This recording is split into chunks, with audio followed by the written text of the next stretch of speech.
Multiplication theorem of probability. With the help of multiplication theorem, we can explain the question of simultaneously occur of an event.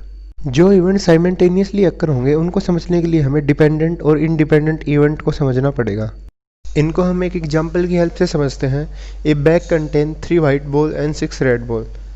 2 ball was drawn, 2 ball निकाली गई हैं 1 by 1 without replacement. First part है both are red ball.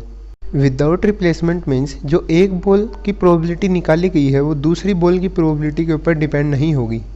First red ball निकालने की probability आएगी, जो हमारे पास टोटल 6 बॉल हैं रेड, तो 6 अपॉन टोटल बॉल कितनी है 9, तो हमारी फर्स्ट बॉल की प्रोबेबिलिटी आएगी 6/9 इंटू सेकेंड बॉल को निकालेंगे विदाउट रिप्लेसमेंट। मीन्स जो फर्स्ट बॉल निकाली है उसका कोई इम्पैक्ट नहीं होगा सेकेंड बॉल पे।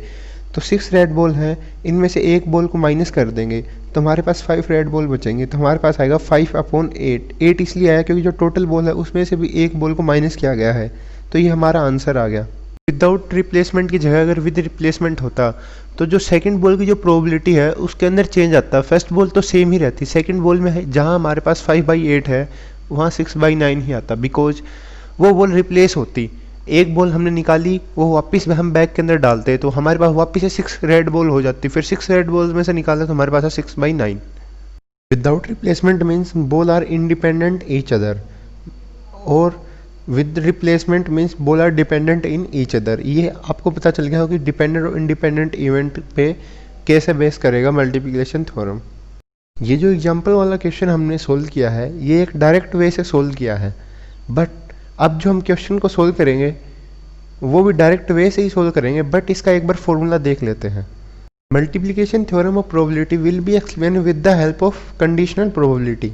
जो कंडीशनल प्रोबेबिलिटी का जो फॉर्मूला था उसको मॉडिफाई करके हमने मल्टीप्लिकेशन थ्योरम का फॉर्मूला बनाया है। तो जो हमारा कंडीशनल प्रोबेबिलिटी का जो फॉर्मूला है वो है probability of A by B equals to probability of A intersection B upon probability of B. जो मल्टीप्लिकेशन थ्योरम का फॉर्मूला है वो है हमारा probability of A intersection B equals to probability of A by B into probability of B. चलिए इस पे based questions को देख लेते हैं। तो फर्स्ट क्वेश्चन है from a pack of 52 cards 3 card are drawn 1 by 1 without replacement, find the probability that first part all 3 are diamond cards. Total हमारे पास 52 कार्ड्स हैं, 3 कार्ड को निकालना है 1 by 1 विदाउट रिप्लेसमेंट, और जो तीनों कार्ड निकाले गए हैं वो तीनों डायमंड कार्ड होने चाहिए। इट मीन्स जो ये क्वेश्चन होगा वो इंडिपेंडेंट इवेंट की तरह बिहेव करेगा मल्टीप्लिकेशन थ्योरम के अंदर। जो कार्ड निकालने हैं वो डायमंड कार्ड हैं, तो डायमंड कार्ड हमारे पास टोटल 13 कार्ड्स हैं, तो हमारे फर्स्ट कार्ड निकालेंगे तो हमारे पास क्या प्रोबेबिलिटी आएगी 13/52 इंटू सेकेंड कार्ड निकालेंगे तो हमारे पास आएगा 12/51 क्योंकि एक कार्ड लेस हो गया, इंटू थर्ड कार्ड निकालेंगे तो हमारे पास आएगा 11/50 क्योंकि अब 2 कार्ड लेस हो गए हैं। ये हमारा आंसर आ गया। Next part all 3 are king. हमारे पास टोटल 4 किंग कार्ड्स हैं।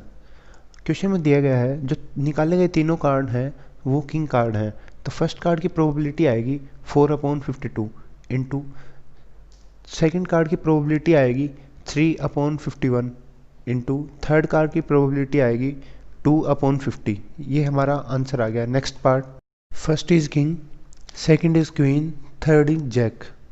इस पार्ट के अंदर पोजीशन फिक्स कर दी गई है। जो फर्स्ट कार्ड निकलेगा वो किंग होगा, सेकंड कार्ड क्वीन होगा, थर्ड कार्ड जैक होगा। फर्स्ट कार्ड की प्रोबेबिलिटी आएगी 4/52 इंटू सेकेंड कार्ड की प्रोबेबिलिटी आएगी 4/51 इंटू थर्ड कार्ड की प्रोबेबिलिटी आएगी 4/50।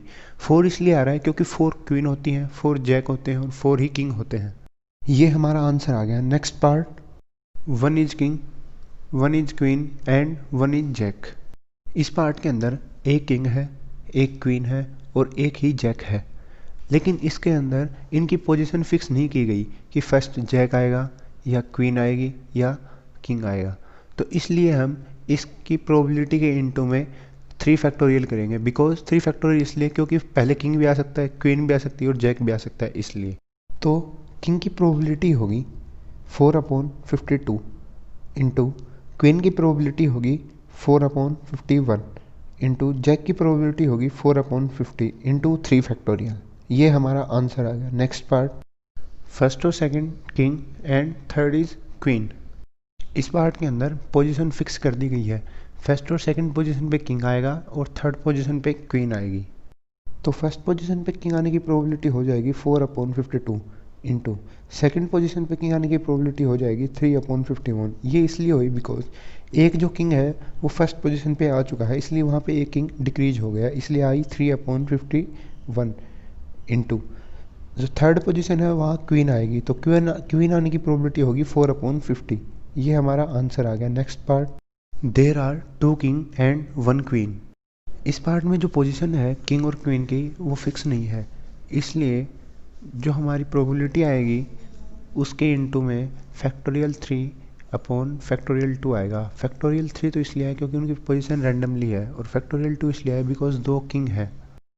तो किंग कार्ड की प्रोबेबिलिटी आएगी 4/52 इंटू सेकेंड किंग कार्ड की प्रोबेबिलिटी आएगी 3/51 इंटू क्वीन की प्रोबेबिलिटी आएगी 4/50 इंटू 3 फैक्टोरियल अपॉन 2 फैक्टोरियल। ये हमारा आंसर आ गया।